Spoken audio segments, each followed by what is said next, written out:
Samsung Galaxy S5 expected April 2014. The launch of a new Samsung Galaxy S device is always big news, and the Samsung Galaxy S5 is no exception.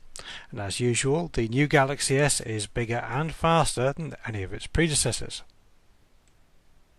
The display on the Galaxy S5 has crept up to a 5.1-inch 1080 by 1920 pixel Full HD panel, slightly bigger than the 5-inch display on the Galaxy S4 and a lot bigger than the original Galaxy S from 2010, which had a 4-inch panel.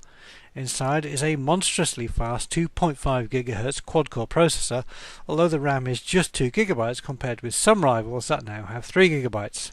The Galaxy S5 features 16 GB or 32 GB of internal storage plus a microSD slot. On the back is a 16 megapixel camera which is capable of UHD video recording, or to put it another way, 4K or 2160p.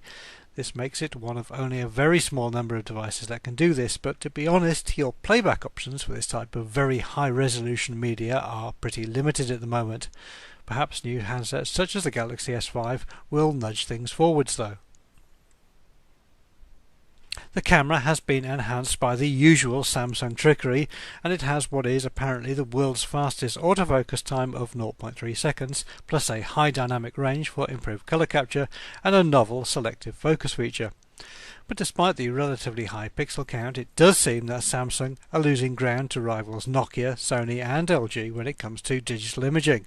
For example, the Galaxy S5 lacks optical image stabilization, which is certainly a nice thing to have. There's also a 2 megapixel camera on the front of the Galaxy S5 for video calls.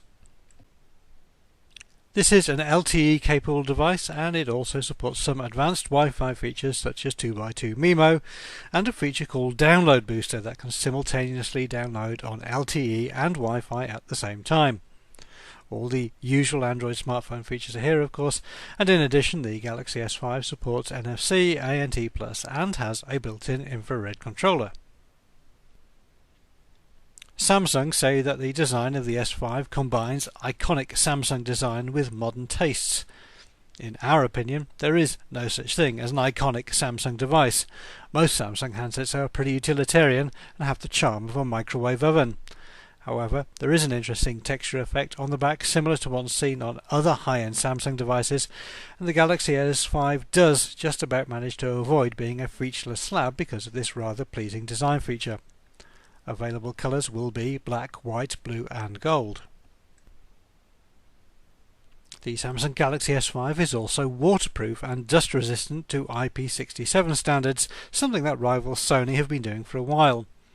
While this isn't exactly a first for Samsung, it's the first time that we've seen this level of protection in a non-ruggedized device. One other unusual and highly useful feature is a fingerprint scanner.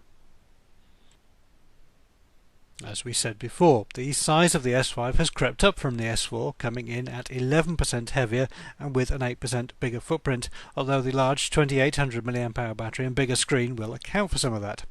Samsung have stretched the battery life out with an ultra power saving mode as well, which shuts down unwanted functions and changes the screen to black and white, which apparently must have some sort of effect of the power drain on the Galaxy S5's Super AMOLED panel.